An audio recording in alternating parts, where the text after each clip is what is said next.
Gang, what's up? Welcome back here to another edition of Intuitive Angling. Thanks a lot for making some time to watch the video.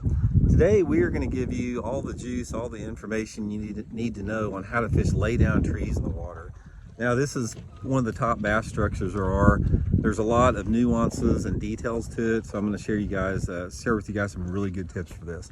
Real quick before we get started here, just a couple different things. If you haven't had a chance, please swing by fishthemoment.com.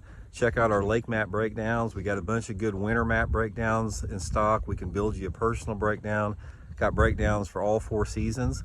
And also, if you're interested, and I'll include the link in the description if you guys want to check that out. Also, if you're interested in booking an on-the-water lesson with me, jerkbait season's coming up. Shoot me a private message on my Facebook page, Randy Blockett, Professional Angler. I'll give you the details on that.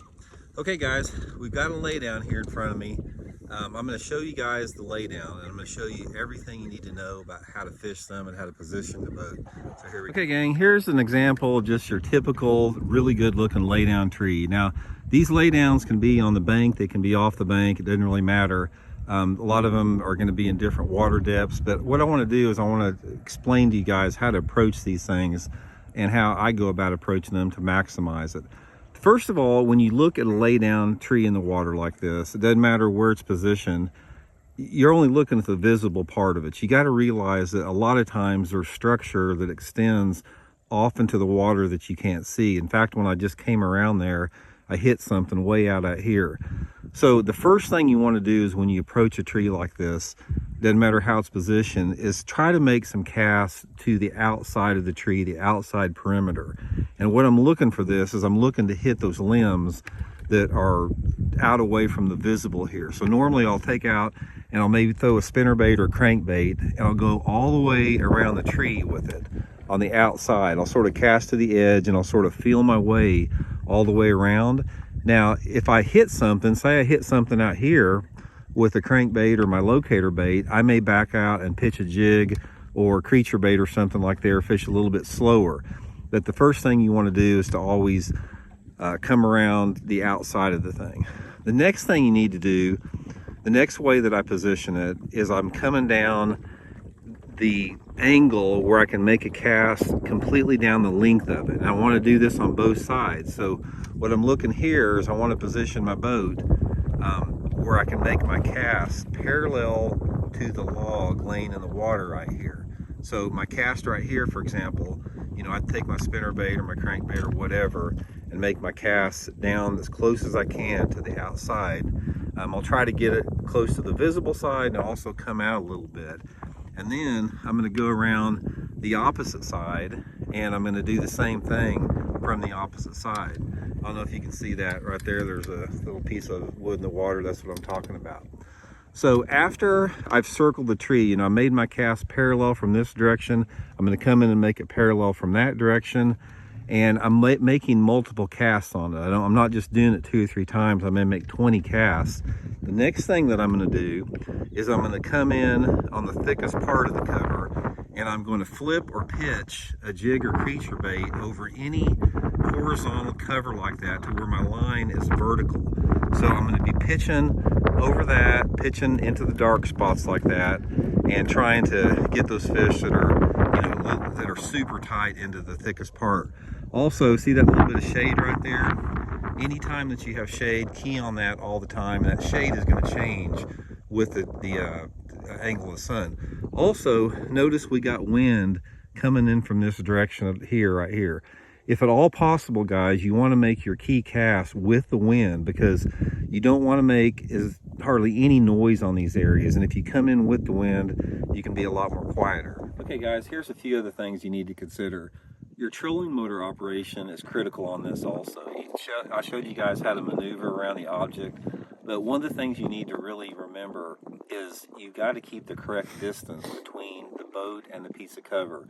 You don't want to get too far away from it because you can't be efficient with your cast, and you don't want to get too close to it because you're going to spook the fish. So depending upon the technique that you're using, make sure that you stay the right distance away from it. Now, the way that you do this is come in slow. Look at the way the wind's coming in. Look at the way if there's any current positioning or moving the boat. You want to make sure that you roll into that cover nice and easy, nice and slow without being on that trolling motor too much. to make the right cast. Now, as far as your specific technique goes, a lot of it has to do with the water depth around the laydown, the water visibility, and the water temperature. And the water temperature is going to dictate your specific bait selection a little bit more. And there's not a big bait selection when you're fishing laydown wood. It's pretty much limited to spinner baits, crankbaits, something to flip with like a jig or a creature bait, something like that, possibly a chatter bait. Maybe in the summertime if you got some really shallow laydowns, a buzz bait or something like that. But those are about the main lure choices that you'll use in all different conditions. The thing that I like to consider a lot is the water clarity and the water depth in relation to each other. Now, it doesn't really matter what the water visibility is around a laydown. The fish are still going to use it. I don't care if you've got 5 foot of clarity or if you got 5 inches. Bass will still relate to this. But as far as what makes one piece of cover better than others, it has to do a lot with the water depth and the water clarity.